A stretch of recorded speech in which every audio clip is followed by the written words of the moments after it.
Salam, bir daha xoş gördük hər birinizi. Bugün biz sizlə yeni iqlim təsnifatını, yəni 7-ci sinif coğrafiya dərsində bildiyimiz kimi artıq yeni iqlim təsnifatını bizə təqdim edildi. Bu Vladimir Köppenin yeni iqlim təsnifatıdır, iqlim qurşaqlarına bağlı. Artıq bunu tədris edəcəyik, öyrənəcəyik. Əvvəlki iqlim təsnifatı Alisovun iqlim təsnifatı idi ki, 13 əsas iqlim qurşağına bölünürdü. Onlardan 7-si əsas, 6-sı isə köməkçi idi və onlar da daxilində yenidən onların tipi uyğun olaraq müəyyən ərazilərdə yayılırdı. Biz belə öyrənirdik. Amma artıq bu cür 5 əsas iqlim qurşağı, yəni Köppenin iqlim təsnifatına əsasən 5 əsas iqlim qurşağına bölünür kimi öyrənəcəyik. Bəs bunlar görək hansılardır? Tropik iqlim qurşağı, quraq iqlim qurşağı, mülayim iqlim qurşağı, kontinental iqlim qurşağı, qütb iqlim qurşağı. Məsləhətdir ki, bunu xərit üzərində öyrənək. Çünki iqlim bildiyimiz kimi kifayət qədər vacib mövzudur. Bu qarşımıza həmişə sual çıxmaq ehtimalı böyükdür və xərit üzərində öyrənsək daha yaxşı olar və hər birinin də özünə məxsus xüsusiyyəti var. Mən deyərdim ki, bu iqlim təsnifatı əvvəlki iqlim təsnifatına nisbətən çox asandır. Yəni diqqət yetirsəz, bir balaca deyəcəyim o ki, diqqət yetirsəz, bəs edəcək ki, bunu öyrənəsiz. Tropik iqlim qurşağına diqqət edək. Tropik iqlim qurşağı ekvator deməli keçdiyi ərazilər və ekvator yaxın ərazilər, yəni Cənubi Amerika materikində, Afrika materikində, Cənub-Şərqi Asiya regionunda və bir də Avstraliya materikinin şimalında, eyni zamanda Cənubi Asiya regionunda müşahidə edilir. Bu iqlim qurşağı daxilində il ərzində orta illik temperatur yüksək olur, 18 dərəcədən aşağı olmur və yağıntının da miqdarı çox olur. Yəni temperatur və rütubət kifayət qədər bol olur. Və yayıldığı ərazilərdə Amazon ovalığı, Orinoco ovalığı, Mərkəzi Amerika ölkələri, məsələn Yucatan yarımadası və burada Kuba adası, Haiti adası, Baham adalarını, Afrikada Kongo hövzəsini və eyni zamanda Volta və yer çaylarının mənsəbi, yəni töküldüyü yeri Qvineya körfəzi sahillərini misal göstərə bilərik. Bundan başqa Cənubi Asiyada Hindistan yarımadası, Cənub-Şərqi Asiyada Hindistan yarımadası, Malakka yarımadası, İndoneziya dövləti ərazisi, yəni Kalimantan, Sumatra, Yava adası, Avstraliya materikinin ucqar şimalı, yəni Cape York və Arnhem yarımadalarını biz misal göstərə bilərik ki, tropik iqlim qurşağı daxilində yerləşir. Daha sonra quraq iqlim qurşağı. Quraq iqlim qurşağında il ərzində rütubət az olur, yəni 10-30% arası il ərzində və temperatur yüksək olur. Baxırıq ki, quraq iqlim qurşağı Cənubi Amerika materikində,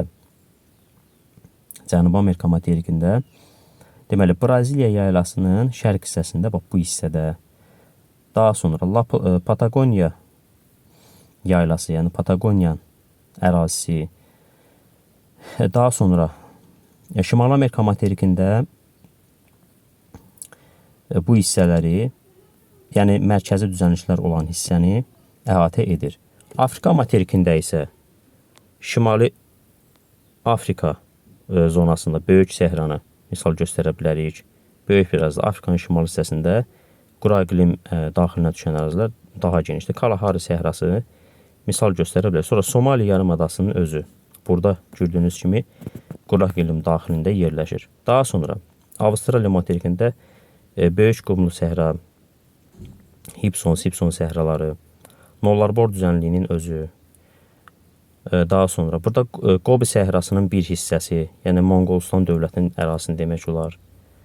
Daha sonra göstərə bilərik Turan ovalığı, Xəzəryanı ovalığı, yəni Mərkəzi Asiya Türk dövlətlərindən, deməli Qazaxıstan, Özbəkistan, Türkmənistan ərazisində, sonra Mesopotamiya ovalığının özü, Ərəbistan yarımadasının özündə quraq iqlim qurşağı formalaşır.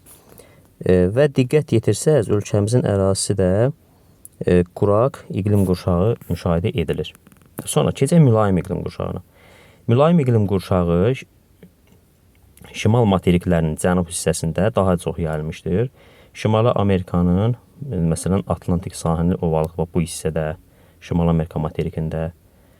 Sonra Avropa qitəsində böyük bir ərazi. Avrasiya materikinin deməli Şərqi Asiya regionu, Böyük Çin düzənliyi misal üçün göstərə bilərik ki, mülayim iqlim qurşağı daxilində yerləşir. Cənub materiklərində cənub hissəsində geniş, daha çox yayılmışdır. Məsələn, Avstraliya materikinin cənub-qərbi, cənub-şərqi, şərqidir. Yeni Zelandiya adasının özüdür bu hissədə. Daha sonra Əjdaha dağlarının yerləşən ərazinin şərq ətəkləri misal göstərə bilərik. La Plata ovalığı Cənubi Amerikada, La Plata ovalığı, La Plata körfəzi sahillərini misal göstərə bilərik ki, mülayim iqlim qurşağı daxilində yerləşir. Məsələn, bizdən sual olunsa ki, mülayim iqlim qurşağı daxilində yerləşən ölkələri seçin. Biz rahatlıqla Cənubi Avropa ölkələri misal göstərə bilərik. Daha sonra kontinental iqlim qurşağı baxırıq ki, yalnız şimal materiklərində geniş ərazi tutur. Məsələn, Şimal Amerika materiki, Avrasiya materikində geniş əraziləri tutur. Yəni, kontinental iqlim qurşağına diqqət yetirsək, cənub materiklərində rast gəlmirik. Yəni, nə Afrikada, Avstraliyada, nə də Cənubi Amerikada.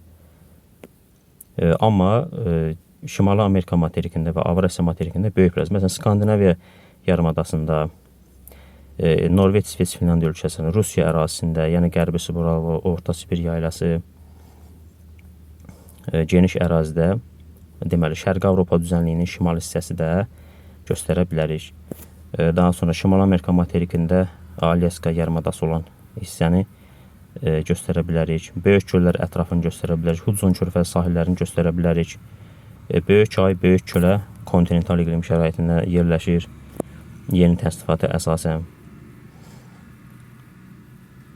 Bunu misal göstərə bilərik. Kontinental iqlim qurşağı, yəni xəritə üzərində açıq-aşkar gözümüzün önündə görünür. Bu qədər kifayət edər. Çox da danışmaq, yormaq istəmirəm. Qütb iqlim qurşağı isə baxırıq ki, bütövlükdə təbii ki, Antarktida yarımadasında, eyni zamanda Şimali Buzlu Okeanı daxilində yerləşən adalarda, Novaya Zemlya, Spitsbergen, Severniya Zemlya və s.